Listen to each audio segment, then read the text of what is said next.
Assalamualaikum warahmatullahi wabarakatuh. Perkenalkan, saya Mela Husna dengan NPM 23030500128 dari Prodi PGSD semester 4. Tujuan dari video ini adalah untuk memenuhi tugas ujian akhir semester mata kuliah penjaminan mutu SD. Dalam video ini akan membahas tentang strategi untuk meningkatkan mutu, evaluasi kelemahan dan rekomendasi perbaikannya, serta rencana aksi strategis berdasarkan masalah yang disajikan. Nah, yang pertama, saya akan membahas tentang strategi prioritas berdasarkan kelemahan utama yang dialami suatu sekolah di Magelang. Nah, kelemahan yang pertama yaitu pada standar proses pembelajaran. Nah, di sekolah tersebut, dalam proses pembelajaran masih berpusat pada guru atau teacher center. Nah, selain itu, media yang digunakan juga masih minim dan belum menerapkan diferensiasi pembelajaran. Berdasarkan masalah tersebut, strategi yang dapat diterapkan yaitu penerapan pembelajaran berbasis siswa dengan pendekatan diferensiasi. Tujuannya yaitu mengubah proses pembelajaran menjadi student center atau berpusat pada siswa. Kemudian menggunakan media dan menerapkan diferensiasi pembelajaran. Nah, contoh dari pembelajaran diferensiasi adalah dengan membagi kelompok berdasarkan gaya belajar, misalkan kelompok visual, kelompok kinestetik, lalu memberikan materi pembelajaran sesuai gaya belajar masing-masing dan didukung dengan menggunakan media pembelajaran seperti video atau game interaktif. Pihak yang dilibatkan dan bentuk keterlibatannya. Jadi dalam program ini membutuhkan keterlibatan dari guru, kepala sekolah, komite sekolah, dan orang tua. Nah, guru di sini berperan dalam mengikuti pelatihan metode pembelajaran aktif dan diferensiasi, kemudian menerapkan pendekatan tersebut dalam kegiatan belajar mengajar. Nah, kepala sekolah berperan untuk memfasilitasi pelatihan, supervisi, dan monitoring proses pembelajaran. Kemudian selain itu juga butuh keterlibatan dari komite sekolah dan orang tua, yaitu dengan mendukung penyediaan media dan sarana pembelajaran. Indikator dari program tersebut yang pertama adalah terjadinya perubahan pola pembelajaran menjadi student center. Nah, jadi yang tadinya adalah teacher center berubah menjadi student center. Yang kedua, penggunaan media pembelajaran meningkat secara signifikan. Yang ketiga, terlihatnya diferensiasi pembelajaran dalam RPP dan pelaksanaan pembelajaran. Yang keempat, meningkatnya motivasi dan partisipasi aktif siswa dalam kelas. Kelemahan yang kedua adalah pada standar pendidikan dan tenaga kependidikan, di mana sekolah tersebut 60% guru berstatus honorer dengan pelatihan yang terbatas. Yang kedua, nilai rata-rata ujian nasional siswa 5 tahun terakhir adalah 55, yang masih berada di bawah KKM nasional yaitu 60. Yang ketiga, tidak adanya program pengembangan guru. Nah, berdasarkan masalah tersebut, strategi prioritas yang dapat diterapkan yaitu melalui program pengembangan profesional guru berbasis kebutuhan melalui pelatihan literasi, numerasi, dan asesmen formatif. Tujuan dari program tersebut adalah untuk meningkatkan kompetensi guru, terutama guru honorer, agar mampu melaksanakan pembelajaran yang efektif, memahami literasi dan numerasi dasar, serta menggunakan asesmen formatif untuk meningkatkan hasil belajar siswa. Adapun pihak yang dilibatkan dan bentuk keterlibatannya dalam program tersebut adalah yang pertama dari guru honorer dan guru tetap, yaitu dengan mengikuti program pelatihan dan workshop secara berkala. Yang kedua adalah kepala sekolah dan dinas pendidikan, yaitu merancang dan memfasilitasi program pengembangan profesional sesuai analisis kebutuhan. Yang ketiga adalah narasumber atau pelatih profesional yang Bentuk keterlibatannya yaitu memberikan pelatihan metodologi pembelajaran dan asesmen. Program tersebut dapat dikatakan berhasil dapat dilihat melalui indikator program tersebut. Yang pertama, jumlah guru honorer yang mengikuti pelatihan meningkat. Yang kedua, kualitas RPP dan praktik pembelajaran guru menunjukkan peningkatan, terutama dalam literasi, numerasi, dan asesmen formatif. Yang ketiga, peningkatan rata-rata nilai asesmen nasional atau UN mencapai atau di atas KKM nasional yaitu 60. Yang keempat, tersedianya dokumentasi program pengembangan guru berkelanjutan. Kelemahan utama SPMI di sekolah A yang pertama adalah pemetaan mutu hanya fokus pada input administratif saja. Yang kedua, rencana pemenuhan mutu hanya menargetkan pelatihan guru tanpa spesifikasi kebutuhan. Yang ketiga, pelatihan guru rutin tetapi tidak adanya evaluasi dampaknya terhadap kelas. Yang keempat, standar sarana dan prasarana tidak memenuhi syarat. Yang kelima, standar pengelolaan LKAS tidak mengalokasikan dana untuk perbaikan sarana dan prasarana. Berdasarkan kelemahan utama dari SPMI suatu sekolah, maka ada beberapa rekomendasi perbaikan di sekolah A.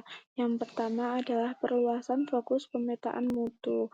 Nah, melalui pemetaan mutu yang mencakup input, proses, dan output, termasuk evaluasi pembelajaran, karakter siswa, dan hasil belajar, bukan hanya administratif saja. Yang kedua adalah analisis kebutuhan pelatihan guru, yaitu dengan melaksanakan analisis kebutuhan pelatihan berdasarkan hasil evaluasi guru dan kebutuhan peningkatan kompetensi yang spesifik dan terukur. Yang ketiga adalah evaluasi dampak pelatihan secara sistematis, yaitu dengan membuat mekanisme evaluasi efektivitas pelatihan guru, misalnya observasi kelas, supervisi, dan penilaian hasil belajar siswa setelah pelatihan. Yang keempat adalah perbaikan sarana dan prasarana secara terencana. Dengan menyusun rencana perbaikan dan pengembangan sarana dan prasarana, yaitu laboratorium IPA dan perpustakaan yang terintegrasi dengan RKAS, dan memastikan alokasi anggaran yang memadai untuk hal tersebut. Yang terakhir yaitu dengan meningkatkan kesadaran dan komitmen seluruh stakeholder, mendukung partisipasi aktif semua pihak mulai dari pimpinan, guru, hingga staf pendukung dalam pelaksanaan dan pengembangan SPMI agar tidak hanya menjadi formalitas administratif. Nah, dengan perbaikan ini, SPMI di sekolah A dapat lebih efektif dalam menjamin dan meningkatkan mutu pendidikan secara menyeluruh, tidak hanya fokus pada aspek administratif, namun juga pada peningkatan kualitas pembelajaran dan sarana pendukungnya. Rencana aksi strategis yang dapat dilakukan oleh tim penjaminan mutu SD Negeri Maju Jaya pada standar kompetensi lulusan. Yang pertama adalah mengenai tujuannya. Jadi tujuan dari aksi tersebut adalah meningkatkan nilai literasi dan numerasi siswa agar mencapai atau melebihi rata-rata nasional dalam waktu 6 bulan. Nah, karena sebelumnya nilai rata-rata literasi dan numerasi di SD Negeri Maju Jaya itu masih sangat rendah dan di bawah KKM nasional. Adapun langkah strategisnya yaitu yang pertama, membentuk tim peningkatan mutu akademik khusus literasi dan numerasi. Yang kedua, mengadakan pelatihan guru secara berkala menggunakan dana BOS yang dialokasikan untuk peningkatan kompetensi guru. Yang ketiga, melaksanakan program remedial dan bimbingan belajar khusus untuk siswa dengan nilai rendah. Yang keempat, mengoptimalkan penggunaan media pembelajaran interaktif untuk meningkatkan literasi dan numerasi. Dan yang terakhir adalah dengan melakukan simulasi ujian dan evaluasi berkala setiap bulan untuk memantau perkembangan kemampuan siswa. Aksi tersebut dapat dikatakan berhasil, dapat dilihat melalui indikator keberhasilan. Yang pertama adalah adanya peningkatan rata-rata nilai literasi dari yang tadinya 48 menjadi minimal 60 dalam jangka waktu 6 bulan. Yang kedua adalah peningkatan rata-rata nilai numerasi dari yang tadinya 52 menjadi minimal 60 dalam 6 bulan. Yang ketiga, jumlah guru yang mengikuti pelatihan pengembangan kompetensi guru minimal 80% dari total guru. Yang keempat, presentasi siswa yang mengikuti program remedial mencapai 90% dari siswa yang nilainya di bawah standar. Yang kedua adalah rencana aksi strategis pada standar pembiayaan. Tujuannya adalah untuk meningkatkan alokasi dana BOS yang digunakan untuk pengembangan guru dari yang tadinya 20% menjadi minimal 35% demi mendukung pencapaian kompetensi lulusan. Adapun langkah-langkah strategis yang dapat dilakukan adalah yang pertama dengan melakukan review dan pengajuan perubahan anggaran BOS internal yang memperbesar porsi pengembangan guru.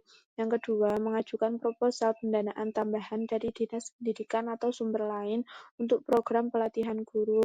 Yang ketiga, menyusun program pelatihan guru yang terencana dan efisien agar penggunaan dana optimal. Yang keempat, melakukan koordinasi dengan komite sekolah dan orang tua untuk dukungan dana atau sumber daya lainnya. Aksi tersebut dapat dikatakan berhasil, dapat dilihat melalui indikator keberhasilan berikut. Yang pertama adalah peningkatan porsi dana BOS yang dialokasikan untuk pengembangan guru dari yang tadinya 20% menjadi minimal 35% dalam anggaran berikutnya. Yang kedua adalah terselenggaranya minimal 3 pelatihan guru dalam kurun waktu 6 bulan. Yang ketiga adalah dokumentasi dan laporan penggunaan dana yang transparan dan akuntabel. Dan yang terakhir adalah dengan adanya ketersediaan program pengembangan guru yang berdampak pada peningkatan kualitas pembelajaran. Pendapat dengan konsep PDCA terkait akreditasi sekolah, P yaitu plan. Hasil akreditasi yang menunjukkan kelemahan, misal nilai standar proses rendah, harus menjadi dasar untuk menyusun rencana perbaikan yang sistematis dan terukur. Yang kedua, D yaitu melaksanakan program perbaikan yang sudah direncanakan, misalnya pelatihan guru untuk meningkatkan kompetensi yang relevan dengan aspek standar proses yang kurang. Yang ketiga, C atau cek, yaitu melakukan monitoring dan evaluasi pelaksanaan program, contohnya melalui supervisi klinis untuk memastikan program berjalan dengan baik dan efektif. Dan yang terakhir yaitu A atau action. Nah, berdasarkan hasil monitoring dan evaluasi, perlu dilakukan revisi kebijakan ataupun program agar perbaikan berkelanjutan terus berlangsung dan mutu sekolah meningkat secara nyata. Contoh konkret terkait roadmap pengembangan guru. Nah, berdasarkan laporan akreditasi yang menunjukkan kelemahan pada standar pendidik dan tenaga kependidikan atau PTK, Sekolah B menyusun roadmap pengembangan guru selama 5 tahun. Nah, target utama pada roadmap ini adalah peningkatan layanan pembelajaran dan peningkatan kompetensi guru berbasis coaching. Yang ketiga, roadmap tersebut berisi tahapan dan strategi pengembangan yang sistematis. Nah, penyusunan rencana pelatihan dan coaching yang terstruktur selama 5 tahun, peningkatan kompetensi pedagogik dan profesional guru dengan pendekatan coaching yang personal dan kolaboratif. Monitoring berkala melalui observasi dan supervisi untuk evaluasi dampak pelatihan terhadap kualitas pembelajaran, dan penyesuaian program pengembangan guru berdasarkan feedback dari hasil evaluasi sehingga terjadi pembelajaran yang berkelanjutan. Jadi kesimpulannya adalah strategi pembelajaran berbasis siswa dengan pendekatan diferensial mengubah strategi belajar menjadi student center, mengoptimalkan media pembelajaran, dan menyesuaikan metode dengan kebutuhan siswa. Implementasi melibatkan pelatihan guru, supervisi kepala sekolah, serta dukungan komite dan orang tua.